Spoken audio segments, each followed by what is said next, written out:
gawa tayo ng malagkit. Ito yung glutinous rice natin. So ito yung cup na gagamitin ko. Kung wala lang video didirect ako na to. Okay lang. So unang cup natin.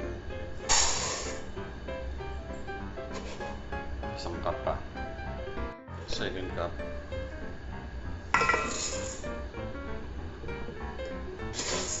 So ito yung glutinous rice, yung sura niya. Kapat-bantaw natin.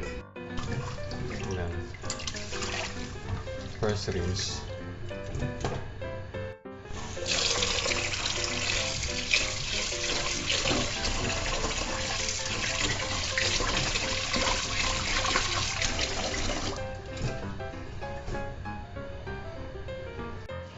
Kung mano-mano lodi, ganyan ang pagsukat.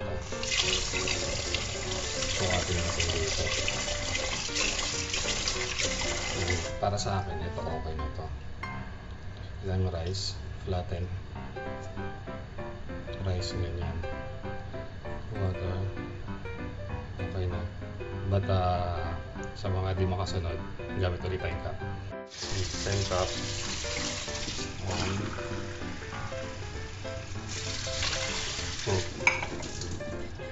Check natin.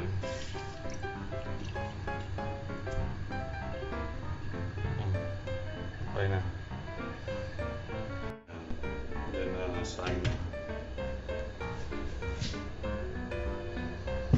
Pag wala naman kayong saingan, you don't have rice cooker, just put a boil on the rice and then simmer lang siya ng super konting apay lang.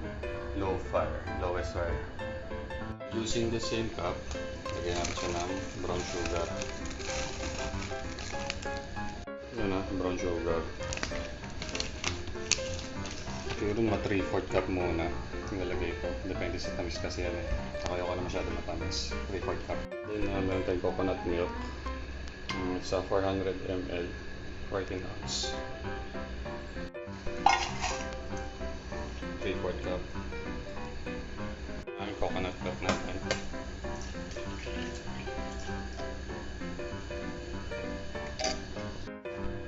So ito na siya.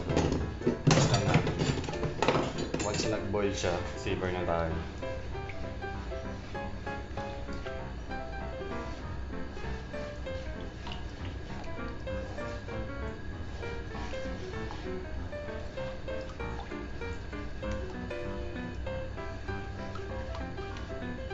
Hanggang mag-reduce siya in half or 50%, 60, 70. Check natin natin.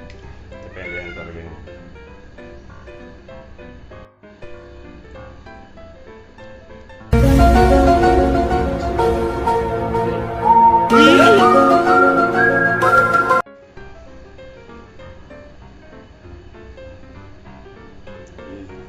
Lang siyang kumulo sa hanggang sa mag-reduce siya. So ito lodi, ano lang to, optional kung meron kayo. Gusto ko lang lagyan ng twist with vanilla.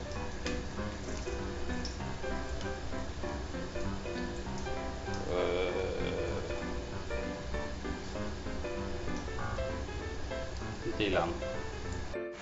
Hindi na siya mga lodi.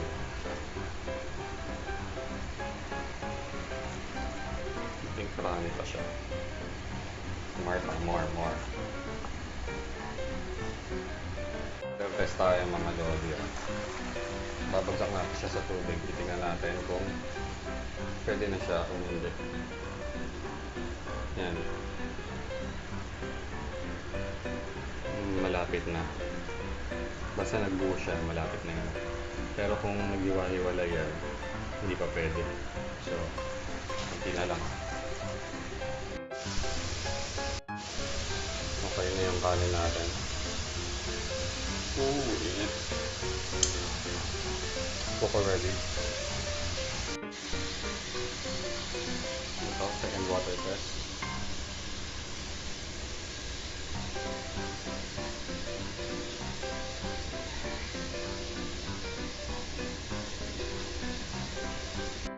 So ito na yung yung latik natin. Pwede pa natin siyang ipalaputin na yan. Kasi gagawin ko muna yung rice. Hindi muna baka tumigas siya. Gamit ulit tayo ng isang 400 ml na coconut para naman sa BIKO natin and sa yung meat niya. Same pan, siguro lagay ko yung half niya lang.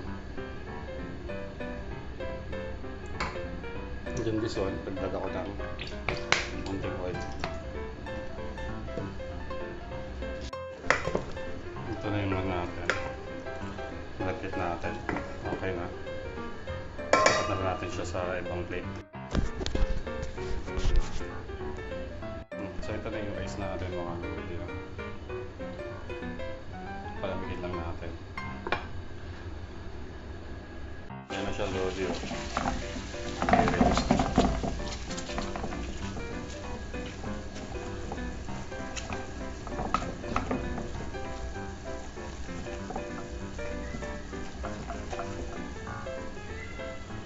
So yun yung kinalabasan niya master. Then bawasan tayo ng oil. Pang brush natin mamaya sa pan. Yan. Tapos itong natira, dyan natin lalagay yung itong natira lodi, dyan natin aduli yung coconut milk pagbago. And then add tayo sugar. Siguro mga brown sugar ulit mga 1/4 cup brown sugar para di masyado matamis. And then mix lang natin. So yung latik tsaka brown sugar bagong gata to, yan mas strong na siya compared dun sa coconut lang na ihahalo mo sa rice. Ito talagang may toasted flavor na siya. Tsaka nag-extract na yung coconut oil. Ito na yung rice natin. Lagyan na natin siya dito. Uy, wala ko yung stand eh. Ayun.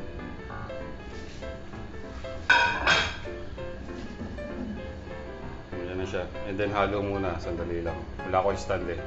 Ano yung kakalabasan nyo lodi. Then mix lang natin hanggang mag-dry siya.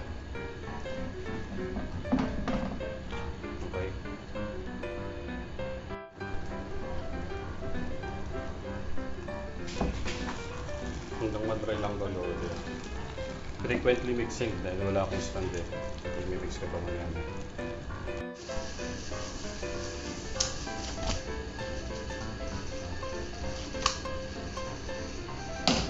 Ito yung water test natin lodi. Konti. Yan o. So nag-settle na siya. Buo na. It means okay na yung sauce.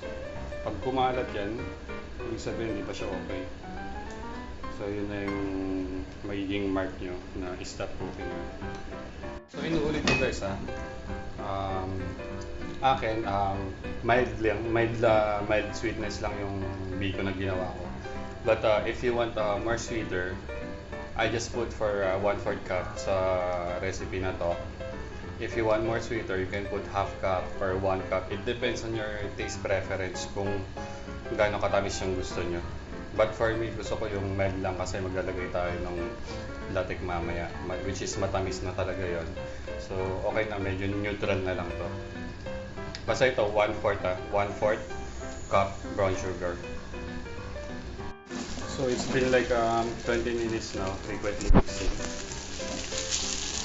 Ayan nagmamantika na siya. So, I think sa fine na, okay rin na siyang ihango. Ito yung mantika natin kanina from the coconut. Brush lang natin. Lalagay natin siya sa pan. Brush mo lang yung baba tsaka yung side para hindi siya mag-stick.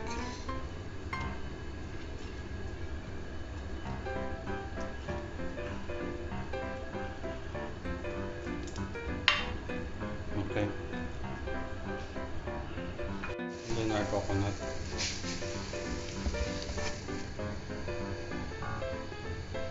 Latte na natin siya.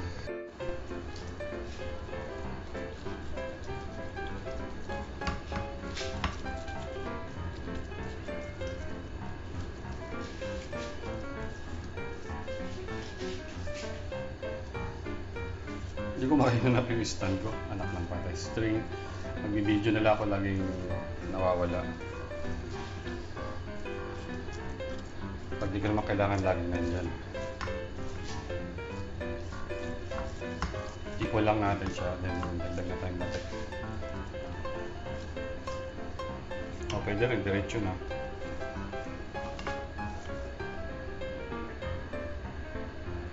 Yan. So ito na yung BIKO natin. Flatten na.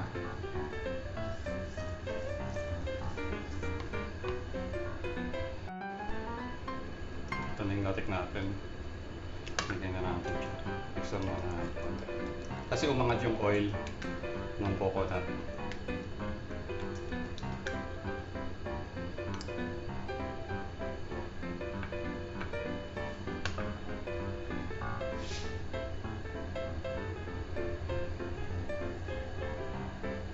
Kung may oven kayo, i-oven nyo siya. Kung wala, okay na lang. Okay lang din. Kahit wala.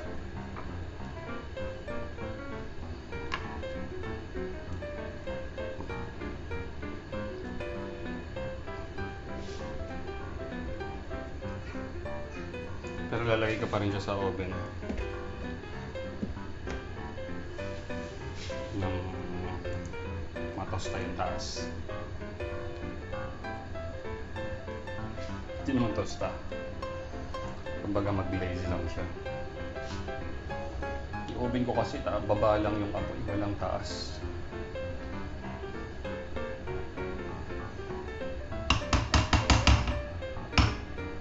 So ayan na siya. Ito na final niya sa oven. Ayan. Diyan ka muna. Maganda mga lodi oh. Magaling sa oven.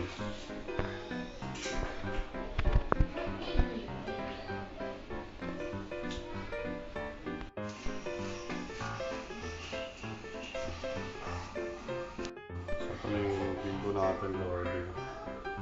Manipis lang siya.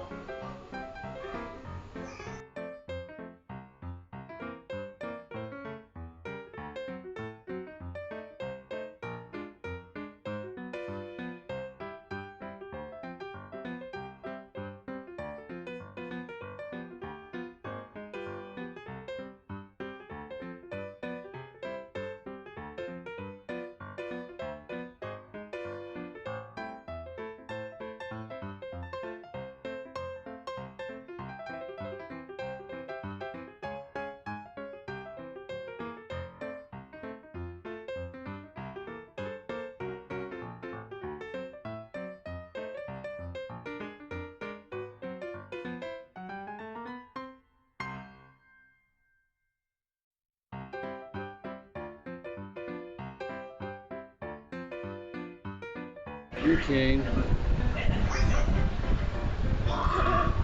Let's try it first.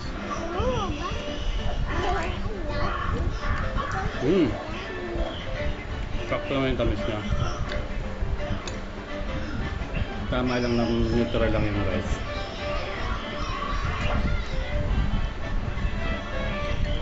Kaya taste it.